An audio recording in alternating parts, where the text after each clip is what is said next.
Good morning. I'm Madison Carmouche. We are coming up on 6:31 this morning, January 12th, 2024, and the wind is a risk today. So let's check in with meteorologist Tim Drawbridge for a look at your forecast this morning. And good morning, Madison. Of a similar system to what we had earlier in the week, wind issues before we transition to flurries and snow showers overnight tonight. For those of you in Letcher and Harlan counties, it's deemed a high wind warning that will be in effect until 5 o'clock. Wind gusts approaching, if not exceeding, 60 miles per hour. For the rest of us, it's a wind advisory posted until 7 a.m. tomorrow morning. Gusts approaching, if not exceeding, just 50 miles per hour. Back to the west, Louisville Weather Service office has hoisted the high wind warning, but again, that's a shorter time frame between noon and 5 p.m. Again, same deal. Gusts as you make way back toward I-65, approaching, if not exceeding, 60 miles per hour. Still 26 at Manchester, 30 at Hazard. A lot of us, though, outside of Breathitt County, indeed, into the 30s and, yes, some 40s and 50s. Pinpoint Doppler radar quiet right now. We look down to the south, some showers here. This is tracking our way from mid to late morning. The heavy stuff staying north of the Ohio River Valley this morning. And then the cold air on the backside of low pressure here. This ends up wrapping in to transition everything to flurries and snow showers overnight tonight. We lose any sunshine over the next couple of hours right after sunrise here. We head through the morning showers, mid to late morning periods of rain, a rumble of thunder, windy this afternoon, and a high of 54. How cold next week? First Alert 7-day forecast in a few moments. Madison? Tim, thank you. The Harlan County Drug Summit not only highlighted work from officials to stop drug abuse, but also show how students have made an impact. Several students from Harlan Independent and Harlan County High School attended the event. Harlan County Judge Executive Dan Mosley says it is important for the younger generation to know about preventing drug abuse. This is the most dangerous moment in our time. It is the challenge of our time. With fentanyl, with carfentanil, with xylazine, all these different synthetic opioids that are now on the street and are attacking our young people daily. Many of the students are a part of Operation Unite clubs at their school. Mosley says the summit allows people gathered to carry energy throughout the year from working together. One person is dead after a two-vehicle crash. It happened yesterday evening on the southbound ramp on exit 41 getting off I-75. A person driving a semi-truck was hit in the back by someone driving a Chevy Equinox. The driver of the Equinox, 88-year-old Michael Powers of Michigan, was pronounced dead at the scene by the Laurel County coroner. The passenger, 86-year-old Shirley Powers, also of Michigan, was airlifted to UK hospital with serious injuries. One person is dead also after a crash in Buchanan County, Virginia. The crash happened around 11:30 Monday morning on Route 83. A minivan was heading south on the route when it went into a curve before crossing the center line and striking an SUV head-on. The driver of the minivan, 72-year-old Stella R. Blankenship, was taken to the hospital where she died due to injuries sustained from the crash. Yesterday, two semi-trucks turned over and flipped on Interstate 75. State police say it happened in the southbound portion of Interstate 75 around mile marker 52 in Rockcastle County. Troopers said there were no deaths or major injuries reported. No word on whether or not all of the lanes through that section of the interstate are available to use. Two people are behind bars after police say they tried to resist arrest. The incident happened Monday night after deputies with London PD pulled over the two men. They learned both had active warrants. While 26-year-old Derek Feltner was taken into custody, 36-year-old Jermaine Riley left the vehicle he was in and took off on foot. Deputies were eventually able to track Riley down. Both Riley and Feltner were taken to the Laurel County Correctional Center. Lawmakers in Frankfort are weighing a bill that would mark the end of the death penalty in Kentucky. Last legislative session, a similar bill failed to make it out of the committee consideration stage, but now lawmakers are trying again.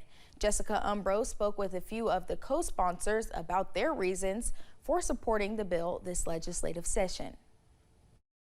As long as somebody is alive and has breath of life, there's a possibility they can come to know the Lord.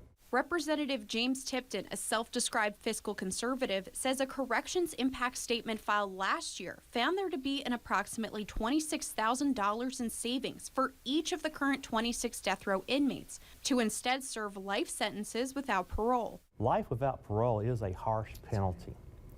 However, it's not our place to take life. God one day will make that decision. Another co-sponsor, Republican Representative Nancy Tate, says she had a change of heart on this issue as well. I was a staunch, a determined supporter of capital punishment. And so they asked me to think about it and pray about it because their point was that they've never seen anyone that was as pro-life as I was. And so they were like, you know, Nancy, that's a contradiction of terms. Now, just because there are multiple representatives choosing to co-sponsor this bill does not mean that they are doing so for the same reasons. Representative Daniel Grossberg, a Democrat from Louisville, tells me he is choosing to support this bill in the best interest of his constituents. On a personal level, I want my constituents to know that I don't believe that the state should actively take a role in taking people's lives. And he says he feels a responsibility to protect his constituents, who he says are disproportionately impacted by this issue. As a policy position, it's used disproportionately against people of color, and as someone who represents a good number of people of color, I just couldn't stand by and allow the status quo, which disproportionately affects my constituents. In Frankfort, Jessica Umbro, WKYT. If the bill passes, the current 25 men and 1 woman on death row would be given sentences of life in prison without the possibility of parole. 5 Republicans have signed on to co-sponsor Senate Bill 61, which would eliminate no excuse early voting. But Secretary of State Michael Adams, who is also a Republican, is against the bill. The early voting period came about due to COVID, and since then, Kentucky has kept that change. The bill still allows early voting 13 days prior, but certain requirements would have to be met first. Adams says early voting is popular and added, if it's not broken, do not fix it. When I voted in 2016 for president, I waited in line for 3.5 hours. And I'm the kind of guy that's willing to do that, but not every voter is. And there were several people behind me that just said, forget it, and walked off. Adams says if the bill passes, Kentucky will be ridiculed nationally for allowing early voting, then taking it away.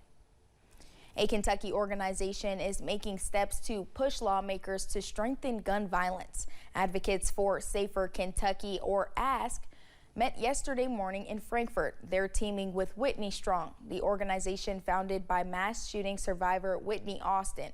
ASK is using stories like Austin's to urge lawmakers to help prevent gun tragedies in the Commonwealth. Each life lost to gun violence is a profound tragedy, a future extinguished, and a void that can never be filled. After every tragedy, we look to our politicians to make us safer, and we ask them to pass laws that would prevent more tragedy.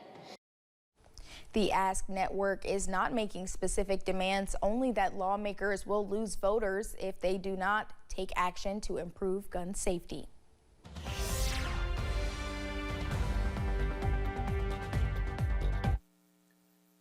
And the pinpoint Doppler radar right now is quiet in southeastern portions of Kentucky.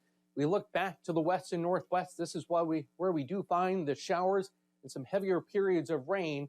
And indeed, as we head from the morning into the afternoon, all of this moisture will continue to work our way. All right, we do have a wave of low pressure out to our west, and that basically means that we have not only the moisture increasing, we have milder air coming into play as well.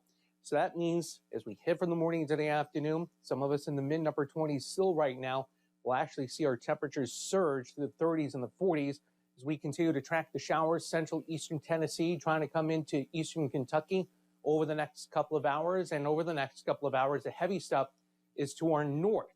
We will get in some heavier bursts of rain ourselves as we head through the afternoon, and then the cold air comes pouring in on the backside of low pressure as we head through the course of tonight and tomorrow morning.